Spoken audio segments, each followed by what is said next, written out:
Bonjour à tous, pourquoi se priver de manger de la carotte sauvage quand on peut la reconnaître et qu'on peut la différencier avec la petite ciguë que voici. Celle-ci est mortelle, la petite ciguë. Et ici on va avoir la carotte sauvage qui elle est très bonne comestible. On pourra manger ses fleurs, ses feuilles, ses racines. On pourra presque tout manger sur la carotte sauvage. Et pour les reconnaître, en fait, c'est assez simple. C'est simplement qu'il faut bien identifier les plantes avant de pouvoir les consommer, parce que c'est hyper important. Il faut être sûr à 200% de bien les avoir identifiées. Alors ça, c'est simple. Pour les identifier, ici, je vais être avec la carotte sauvage. Et la carotte sauvage, en fait, vous voyez, ça ne sera pas toujours le cas, mais elle va avoir des ombelles, ombellules. Donc c'est ici, vous voyez, toutes les petites tiges, les ombelles. Et l'ombellule ici, avec des petites fleurs blanches, très très belles, hein, il y en a beaucoup même. Et alors elle va avoir, mais pas toujours, une fleur stérile au milieu ici. Elle va avoir une petite fleur qui est stérile, petite fleur noire là. Voilà, noir, mauve, ça dépend un petit peu. Et alors, la carotte sauvage, elle va avoir, hop, elle va avoir ici des bractées. Vous voyez les petites bractées? Voilà, qu'on reconnaît fort. Et ben forcément la carotte sauvage, quand on la frotte et qu'on la froisse en dessous du nez, ça sent quoi? Ben la carotte. Ça sent la carotte. Donc c'est difficile de se tromper, mais ça arrive. Surtout quand par exemple la petite ciguë est juste à côté. Après, les fleurs ici sont beaucoup plus grosses, hein. Les ombelles sont beaucoup plus grosses qu'ici. Vous voyez? Et alors, ici, on est dans la famille des apiacées, hein. Les deux, donc la petite ciguë et la carotte sauvage, font partie de la famille des apiacées. C'est pour ça que dans la famille des apiacées, il y a 4 mortelles, la grande ciguë, la petite ciguë, l'onante safranée et la ciguë vireuse. Mais toutes ces plantes, ces 4 plantes mortelles, n'ont pas de poils nulle part. C'est-à-dire qu'elles n'auront pas de poils sur leurs tiges, elles n'auront pas de poils sur leurs feuilles, nulle part, nulle part, nulle part. Tandis qu'ici, la carotte sauvage, on voit bien, elle est rêche, elle a une tige sillonnée, exactement en fait comme la petite ciguë, une tige sillonnée, mais elle va avoir des poils. Elle est assez rêche, et une tige assez raide même, assez costaude, et des poils vraiment un petit peu partout. Et plusieurs bractées, et une fois qu'elle va être fécondée, elle va nous faire ceci. Vous en avez déjà sûrement vu plusieurs fois. Elle fait, d'ailleurs elle est très dure à arracher. Voilà. Je vais vous montrer. Hop. Alors c'est pas du tout une plante rare, il en pousse partout. Vous pouvez vous faire plaisir à mettre dans vos salades, en faire des smoothies, en faire ce que vous voulez, même la manger.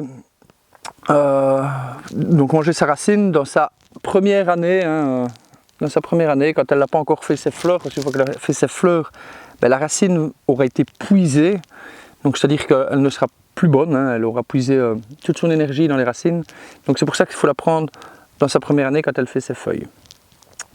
Et pour en revenir justement à ça, voilà la carotte sauvage en fleurs, et elle va se refermer en fait comme ceci, vous voyez. Elle va venir se refermer comme un petit nid d'oiseau, vous voyez.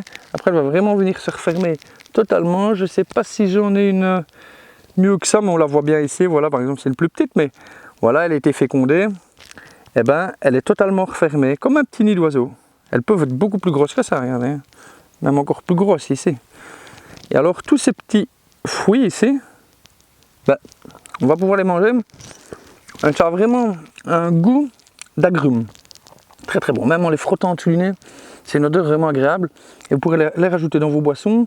Moi j'adore en faire des boissons, même dans vos salades un petit peu comme ça, super bon. Et alors, elle va avoir des feuilles, la carotte sauvage, vous voyez, qui sont fortement découpées. Et pareil, avec des poils, mais fortement découpés, vous voyez, c'est très très fortement découpé, hein. On le voit bien, mais encore une fois on voit bien les poils.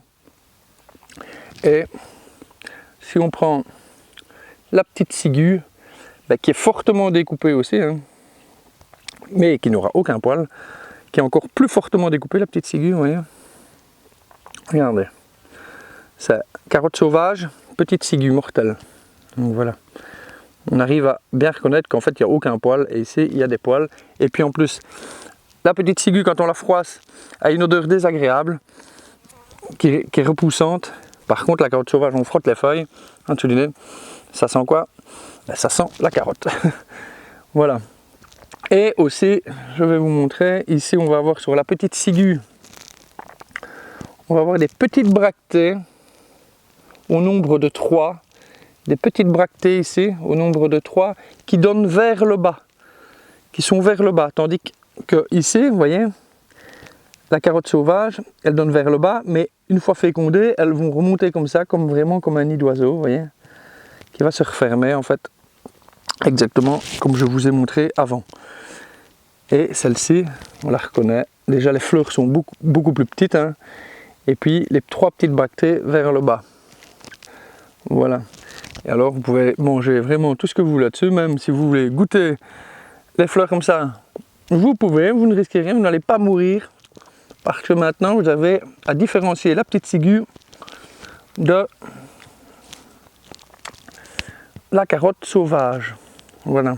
Et ceci, voilà, je vous la mets à côté, comme ça vous le voyez bien. Ici, petite ciguë, donc pas de poils du tout, 0 poil nulle part, des feuilles fortement découpées, très fortement divisées, même tripennées, on dit. Et des bractées vers le bas, 3 petites bractées vers le bas, tout autour. Voilà. Et celle-ci, bien sûr, on ne la consommera absolument pas. Et ici, par exemple, voilà, ça c'est sa racine, la racine de la petite ciguë, qui bien sûr n'aura pas du tout l'odeur de carotte, et puis de toute façon, qui est une tige sillonnée aussi, mais sans poils. Donc on ne la consommera absolument pas. Celle-là, on la laisse dans la nature, on l'observe et c'est bien. Et voilà pour la carotte sauvage, qui elle aura des feuilles déjà beaucoup plus épaisses, comme je vous ai montré. Comme ça, aucune confusion possible. Carotte sauvage et ciguë, petite ciguë. Donc il n'y a pas vraiment de confusion possible à faire. Et tout ça, ben, vous pourrez les dévorer. N'hésitez pas à vous abonner. Ciao, ciao.